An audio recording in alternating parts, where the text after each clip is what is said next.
تو ان میں لڑائیاں نہیں کرتے تھے، لیکن کبھی ایسے کرتے کہ محرم کے ساتھ صفر کو بھی ملاتے تھے۔ اس کو بھی اشہر الحرم کہ یہ بھی حرمت والا مہینہ ہے، لہٰذا اس میں بھی لڑائی جائز ہے۔ اب اگلا سال جب آتا تو اس کو الگ کر دیتے تھے، کہتے جی صفر کا مہینہ جو ہے اس میں لڑائی جائز ہے، پھر لڑائیاں شروع ہو جاتی ہیں۔ ایک مانا یہ بات۔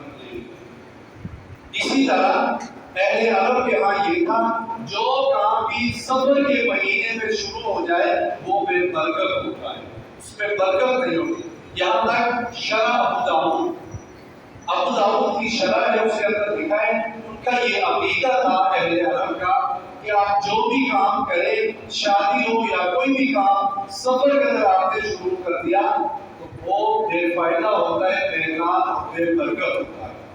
یہ اس زمانے کے لوگوں کا عقیدہ تھا۔ اب ذرا آئے ہمارے زمانے میں، اس زمانے میں بھی لوگوں کا یہ عقیدہ ہے کہ سفر کے مہینے کے اندر جو شادی ہوتی ہے وہ بے برکت ہوتی ہے، اور سفر کی وجہ سے وہ شادی صفر ہوتی ہے۔ تو زیرو ہوتا ہے صفر، جس کا کوئی معنی نہیں ہوتا۔ اس زمانے میں ایسے لوگ ہیں جو کہتے ہیں سفر کے اندر جب شادی ہوتی ہے تو اس کا مطلب ہے یہ شادی صفر ہے، کوئی فائدہ نہیں اس کا۔ اسی طرح ہمارے زمانے میں یہ رسم بھی ہے اس مہینے کے متعلق کہ اس مہینے کے پہلا جو 13 دن ہے، آج 7 سفر ہے، پہلے 13 دن خاص طور پر اور آخری 17 دن عام طور پر ان میں آسمان سے مصیبتیں اترتی ہیں، اور بعض دیہاتوں کے اندر جو مکئی کے دانے ہوتے ہیں، جو کنڈیاں سے ہوتی ہیں، ان کو پکا کے تقسیم کیا جاتا ہے، اس لیے تاکہ اس کی وجہ سے یہ مسائل ختم ہو جائے۔ صدقہ دینا یہ بلا کو ٹال دیتا ہے۔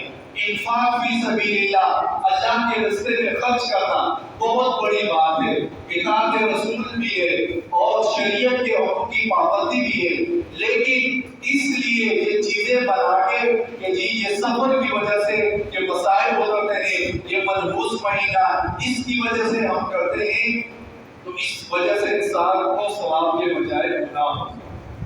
اس لیے بعض لوگ اس مہینے کے اندر مختلف چیزیں اس وجہ سے بانٹتے ہیں کہ پہلے 13 دنوں کے اندر مصیبتیں اترتی ہیں، اور آخری 17 دنوں کے اندر، پہلے 13 دنوں کے اندر خاص طور پر اور آخری 17 دنوں کے اندر عام طور پر مصیبتوں کا نزول ہوتا ہے، اس لیے یہ چیزیں ہم تقسیم کرتے ہیں۔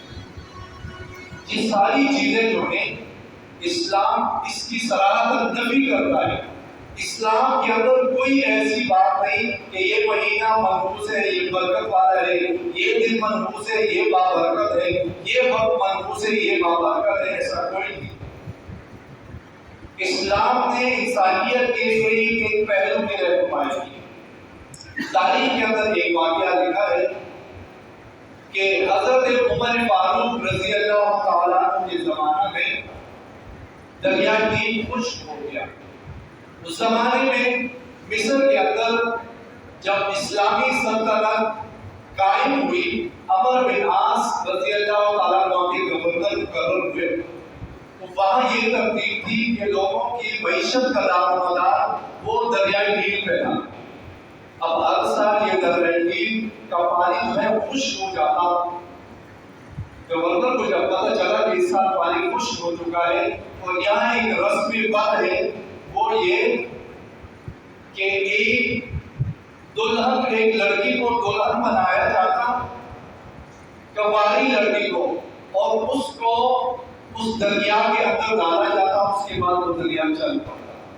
اب حضرت عمر بن عاص رضی اللہ تعالیٰ عنہ جب یہ پتہ چلا، اس بات کا علم ہوا کہ جی ہم صراحت اس کی نفی کرتے ہیں، اسلام ان چیزوں کو، ان رسموں کو مٹانے کے لیے آیا ہے۔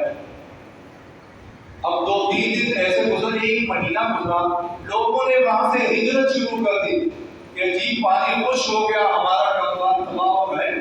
حضرت عمر بن عاص نے ایک چٹھی لکھی، ایک خط لکھا حضرت عمر رضی اللہ تعالیٰ عنہ کہ یہاں مصر کے اندر یہ ایک رسم بد ہے جو ہر سال لوگ اسی طرح کرتے ہیں۔ حضرت عمر نے جب وہ رکا پڑا، اس کے جواب میں ایک خط لکھا اور ایک دریائے نیل کے نام خط لکھا۔ اس پہ لکھا کہ یہ رکا جب پہنچ جائے تو جو دریائے نیل کے نام کے خط تھے یہ امیری عسکر سے کہا، گورنر سے کہا یہ رکا اپنے دریائے نیل کے اندر ڈالتے ہیں۔ اب اس خط کے اندر لکھا تھا، دریا سے اللہ کے صحابی مخاطب تھے حضرت عمر رضی اللہ تعالیٰ عنہ، فرماتے اس کے اندر لکھا تھا کہ اگر آپ نے اللہ کے حکم سے چلنا ہے تو ہماری دعائیں آپ کے ساتھ ہیں، اور اگر آپ نے اس رسم بد کی وجہ سے چلنا ہے کہ جب تک ایک کواری لڑکی کو اس کے اندر نہیں ڈالا جائے گا اس وقت تک آپ نے نہیں چلنا، تو ہمیں آپ کی کوئی ضرورت نہیں، آپ کے پانی کی ضرورت ہے، ہمارا انتظام اللہ فرمائے گا۔ امیر عسکر عمر بن عاص رضی اللہ تعالیٰ عنہ نے وہ رکا پڑا اور دریا کے اندر ڈال دیا۔ رکا جیسے ڈالا دریا چل پڑا، اور تاریخ کے اندر لکھا ہے آج تک وہ دریا کا اس کا پانی نہیں رکا۔ اب جو میرا جمعے کے دن یہ رکا ڈالا گیا، ہفتے والے دن وہ پانی کئی فٹ کی بلندی میں پہنچ گیا تھا، اور جو لوگ ہجرت کر رہے تھے ایک دو دن پہلے ان کی زمینیں سیراب ہو گئی، جو مہنگائی تھی وہ انصاری میں تبدیل ہو گئی، مہنگائی ختم ہو گئی، لوگ خوشحال زندگی گزارنے لگے۔ تو یہ حضرت عمر رضی اللہ عنہ کی کرامت تھی۔ وجہ کیا تھی؟ وجہ یہ تھی کہ وہ لوگ توحید پرست تھے، استقامت علی الدین ان کے اندر تھا، عقیدہ ان کا مضبوط تھا، اتباع رسول کے پابند تھے، جناب رسول اللہ صلی اللہ علیہ وسلم کی ایک ایک سنت کو اپنایا تھا، آپ صلی اللہ علیہ وسلم کے ایک ایک فعل کو زندگی میں عملی زندگی میں لایا تھا، اس لیے وہ توہمات میں نہیں پڑتے تھے۔ تو زمانہ جاہلیت کے اندر یہ توہمات تھے، عمر بن عاص رضی اللہ تعالیٰ فرمانے لگے اسلام ان رسومات کو مٹانے کے لیے آیا ہوا ہے۔ اسی طرح زمانہ جاہلیت کے اندر ایک رسم یہ بھی تھی کہ اس سفر کے مہینے کے اندر کسی کام کی ابتدا نہیں کرتے تھے، اور یہ اس زمانے میں بھی اور اس زمانے میں بھی یہ رسم تھی کہ یہ سفر کے مہینے کے اندر آخری دنوں میں آپ نے جب زمین کے اوپر قدم رکھنا ہے تو آہستہ قدم رکھتے ہوئے بسم اللہ الرحمن الرحیم کا ورد کرنا ہے۔ کتابوں میں یہ سارے توہمات لکھے ہوئے ہیں۔ جب آپ نے زمین کے اوپر قدم رکھنا ہے سفر کے آخری ایام کے اندر تو آپ نے آہستہ قدم رکھنا ہے، اس لیے کہ آسمان سے جنات کا نزول ہوتا ہے، وہ بھی معذور ڈولے لگے جنات، ان کا نزول زمین کے اوپر ہوتا ہے، معذور ہوتے ہی کہیں ایسا نہ ہو کہ آپ کے پاؤں کے نیچے کوئی جن آ جائے۔ تو یہ بھی ایک وہم ہے، غلط خیال ہے، اسلام اس کی صراحت نفی کرتا ہے۔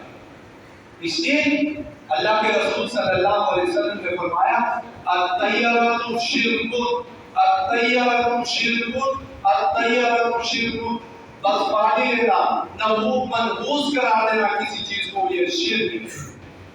اللہ نے جس انسان کے مقدر کے اندر نصیب کے اندر جو تکلیف لکھی ہے ساری دنیا جمع ہو جائے اس کو کوئی نہیں بچا سکتا۔